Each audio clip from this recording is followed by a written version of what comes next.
It was Christmas Eve, and the city sparkled with lights, laughter, and joy. But in the tall glass building overlooking downtown, one man sat alone in silence. Michael Raymond, a billionaire CEO known for his power and precision, leaned back in his chair, staring at the twinkling lights of the city. He had everything money could buy, a mansion on the hill, cars, fame, and respect, but none of it felt like home. His office was filled with expensive art and cold silence. Outside, snow fell softly, coating the streets in white. Michael rubbed his temples. Another Christmas alone, he muttered. His phone buzzed with messages from employees, investors, and acquaintances, all wishing him Merry Christmas out of politeness.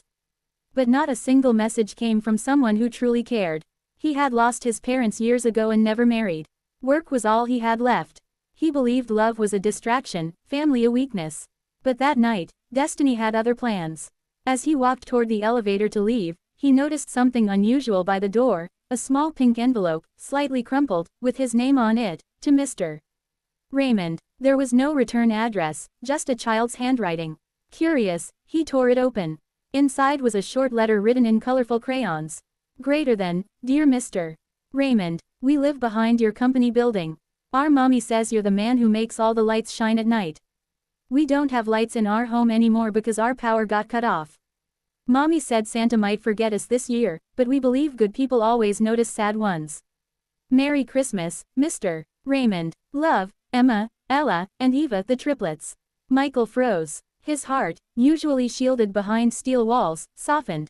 He read the letter twice, then again. The handwriting was shaky, full of innocence and hope. He pictured 3 little girls writing this in the cold. He didn't know what to do at first. Part of him said to ignore it, people always tried to use his name. But something in those words felt genuine. Without thinking, he put on his coat and stepped out into the snow. Behind his massive building was an old row of rundown apartments. Most were dark. He searched for signs of life until he saw faint candlelight flickering from a small window. He walked closer and knocked. After a moment, the door opened, revealing a tired woman in her late 20s. Her eyes widened when she saw him, the CEO of the company that owned half the city, standing at her door. Mr. Raymond, she gasped. I'm sorry, if this is about the letter, I didn't know my girls. It's okay, he interrupted gently. May I come in? Inside, the apartment was freezing. The walls were thin, and the air smelled faintly of burnt wax. 3 little girls, identical triplets, sat on the floor wearing mismatched sweaters. They were trying to build a cardboard Christmas tree using crayons and tape. Are you the lights man? One of them asked shyly. Michael couldn't help but smile. Yes, he said softly. I guess I am. Their mother quickly offered him a seat. She was embarrassed, apologizing for the mess, the cold, the lack of food. He stopped her. No apologies. Just tell me what happened. Her name was Grace. She had lost her job at one of his subsidiary companies 3 months ago. Without income, she couldn't pay rent or utilities. Still, she tried to keep Christmas alive for her daughters, teaching them to believe in kindness and miracles. Michael sat quietly, listening, something he rarely did. He felt something stirring inside him, something he hadn't felt in years, empathy. After a long silence, he said, What's your girl's wish for Christmas? The smallest one, Emma, spoke up. We just want the lights back, so mommy doesn't cry when it's dark. Michael's throat tightened. He nodded slowly, stood up, and said, Wait here. He stepped outside, made a few calls, and within an hour, a maintenance van arrived. The power company restored electricity to the building. When the lights flickered on, the triplets squealed with joy, jumping up and down. Grace covered her mouth, tears streaming down her face. But Michael wasn't done. He arranged for groceries to be delivered, a small Christmas tree to be set up, and gifts for the girls, all under his name as, from Santa's helper. The girls ran to hug him. Thank you, Mr. Lights Man, they shouted. He hugged them back, awkwardly at first, then tightly. For the first time in years, his heart felt warm. He stayed for dinner, a simple meal of soup and bread, but it was the best dinner he'd had in years.